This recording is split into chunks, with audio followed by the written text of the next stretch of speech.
بيبدأ الفيلم وبنتعرف على إيثان وإيما، هم قلقانين في عربية وبيحاولوا يوصلوا لمكان آمن، والأخبار في الراديو بتقول إن فيروس قاتل بدأ ينتشر. المذيع بيقول إن السلطات بتنصح الناس إنهم يلاقوا مكان آمن علشان ياخدوه ملجأ، وهم بيتناقشوا إزاي يوصلوا للمكان ده. إيثان وإيما بيتورطوا في حادثة في الصبح. إيثان بيصحى من النوم وبيلاقي إن وقت كبير عدى، وبيشوف نفسه في نفس الظروف اللي كان فيها بعد الحادثة الأخيرة.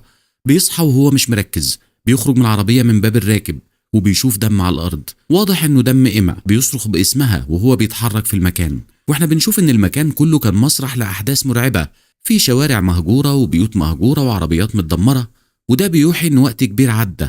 وكمان بنشوف ناس على أسطح البيوت بيطلبوا المساعدة، وفي بعد المسافة بنشوف طيارة تجارية كبيرة متحطمة على تل. إيثان لسه بيدور حواليه، بيشوف عربية جاية وبيطلب من اللي فيها يوقف.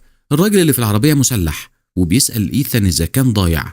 إيثان بيقول لأ، لكنه صحي